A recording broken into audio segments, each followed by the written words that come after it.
For all you sports fans out there today, you probably know the answer to this trivia, and that is, when did the one and done rule take place?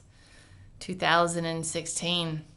So one and done in context of sports deals with basketball. We had great athletes that were going to college. They'd play for 1 year and then they would opt out and go into the NBA draft. And that was a change back in 2016. But this one and done rule, you'll be surprised at how it is used in our estate planning arena. My name is Stacy Walters, and I am going to be your legal guide today to knowing what you don't know, because after all, we all know you cannot make a good decision about estate planning until you don't know what you don't know. And so today my goal is to talk to you about estate planning, how it is not a one and done deal. You cannot just tuck it away and stuff it to the side because of all the consequences that can occur, not to mention how important it is to keep a current plan in place. You know, I experienced this myself firsthand with my father-in-law's estate. My father-in-law had a relapse of cancer. He saw the writing on the wall and he realized he was not going to beat it this go round. He had a 1968 will. The year at the time was 2005.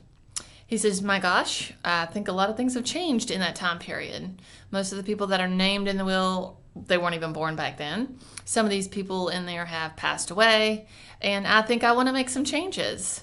And so they called the lawyers in, and as I understand it, the lawyers decided that he was not competent enough to be able to make any changes to that old 1968 will. So when he died, he did have this old 1968 will, and it really wreaked havoc in the family. It wreaked havoc because they had amassed a lot of assets during his lifetime as a married couple. They were farmers, and they had a lot of land. It wreaked havoc because of changes in the tax laws, and there were real huge potential consequences for federal estate taxes to have to be paid by the family, none of which were in liquid cash, which meant the land would have to be sold that his parents had worked so hard for. And then what ended up happening was probably the most unexpected. Part of the children inherited some of the land from my father-in-law, and as the laws hold, and it's true, you can't force someone to own property with another person. And so one of those children wanted out, and it really tore the family apart because the rest of the family couldn't afford to buy him out, and it was just so sad and devastating. It split my husband's family apart, and to this day part of them still do not talk. I can only reflect and think back that had my father-in-law been able to get a current plan in place, how things would have gone so much smoother. The turmoil would not have happened. It wouldn't have occurred that his children would have ended up inheriting land at that point. They could have planned for the issue with federal estate tax in a way that would have protected that land, but instead ripped the family apart and they lost part of that land. So how do we get this right? Since estate planning cannot be a one and done deal, you can't just check off the box and tuck it away and forget about it forever. Now, I know estate planning is not fun, it's not exciting, and most people don't want to deal with it all the time. I recommend once a year, April the 15th is the perfect date, pull your estate planning documents out and just make sure that everything is still the way you want it. It names the right people that you still want to be in the roles, that things haven't changed with those individuals. Maybe they have become sick or they've perished, moved away, anything like that. More importantly, make sure that the laws have not changed. One of the ways that our law firm keeps people in the know is they receive a monthly newsletter that updates them about estate planning trends, if there have been shifts or changes in the law, so they know exactly what's going on. Now, really, there are several times that outside the year review that should prompt you to look at your estate plan, because more than likely you're going to need to make some changes. So Number one, when there's a birth in the family, that's always an exciting time, but that should cause you to take a look. You've got a new grandbaby and she's a beautiful bundle of joy. She has Down syndrome though. You've got to plan differently. You need to start looking at how do we protect her in the event that she were to receive inheritance. We wouldn't want to jeopardize any potential disability benefits that she may receive. Number two, you get a divorce or you're separating from your spouse. Absolutely. The time to look at that isn't after the divorce. It's at the point that it's all happening, because you want to protect your assets. You want to make sure that if something happens to you in the interim, that they don't end up going to your spouse that you now are leaving behind. Number three, whenever there is a marriage. I have lots of clients, just met with one recently, who marry later in life, and that definitely is a time to take pause. You want to take a look at your assets. What are your goals? Do you intend to support the spouse that you're joining? If you're younger, of course, that's a really great time to take a look at that as well, because now, how does your new spouse play into the role with your estate? Is that person going to be in charge if you're incapacitated and something happens with you? Number four, whenever there's a diagnosis. You know, health affects every aspect of our physical being, but it also affects our world, our material world.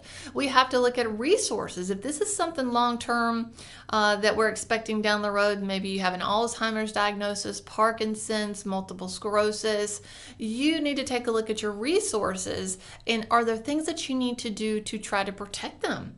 Nobody wants to die broke and destitute. Nobody wants to run out of money before they run out of life. And certainly we don't want to leave one spouse behind broke and destitute either. And so that diagnosis is key. Also, when we get that diagnosis, we need to make sure those essential disability documents are up to date. And not only do they have one person in place for a backup, but we need to have more than one. What if something happens to your spouse? You are on a road of becoming incapacitated, long-term care, and you're going to need somebody in that role to help care for you too, and just make decisions, handle your affairs. And so you need to make sure to look at all of those backups that are there too. The last point in terms of when do you need to take pause and look at your estate really closely is when there is a death. Death, of course, is certain. We all know that. And usually it's unexpected. It's just a matter of when. But that should cause you to stop, whether it is a family member, a child, a spouse, a relative.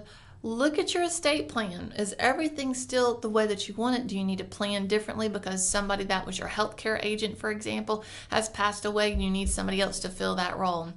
So those certain times in your life absolutely are when you need to take a look at those.